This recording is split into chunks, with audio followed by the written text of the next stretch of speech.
It's your day in tech history, and it's brought to you by our friends over at Carbonite, where you can get a 15-day free trial by going over to geekazine.com/carbon free.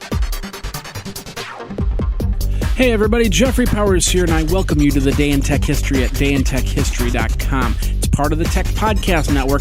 You can subscribe via iTunes, Zune, or Stitcher Internet Radio. Our Twitter is Day in Tech Hist, and all show notes are on the wiki page if you want to follow along. Now let's find out what happened on this day, your day in tech history. It's August 10th, and it's a very special day here at Day in Tech History. 5 years ago, 2009, the Day in Tech History officially went to a daily show. I've been doing this podcast 7 days a week for the last 5 years. So we are on year number 5, and we're on the march to episode number 2000 in late January. So watch for that, and go over to dayintechhistory.com for all your Day in Tech History podcast needs. Thanks a lot for listening, and here's the episode. 1846, an act of Congress signed by President James Polk established the Smithsonian Institution as a trust to administer the generous bequest of James Smithsonian, an amount over $500,000. 1985, Paul Levy released Ultra Dial version 5.1. It was the ultimate in war games dialer programs. 1987, Borland International released the Quattro spreadsheet software for the IBM PC. 1989, the first Macworld Expo was held in Boston, Massachusetts. 30,000 people attended the event. 1997, the servers of Cyber Promotions were anonymously hacked.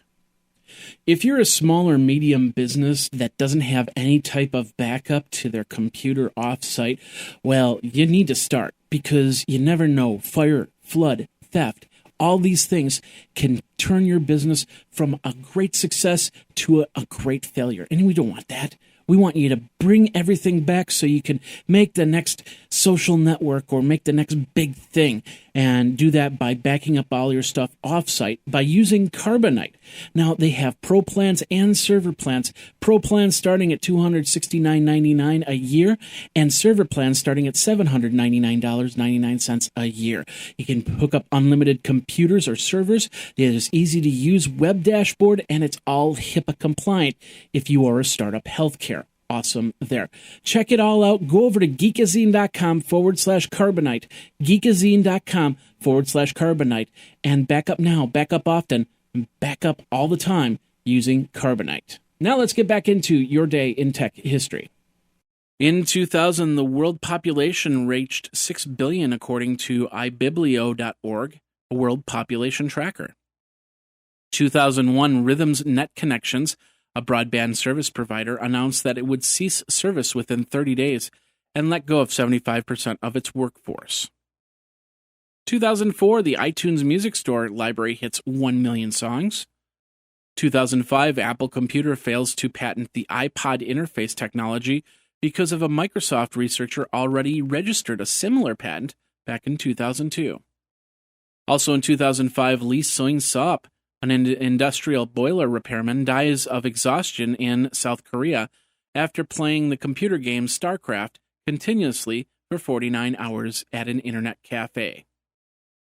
And Opera Software released the Opera Mini Java ME web browser for mobile devices in Norway.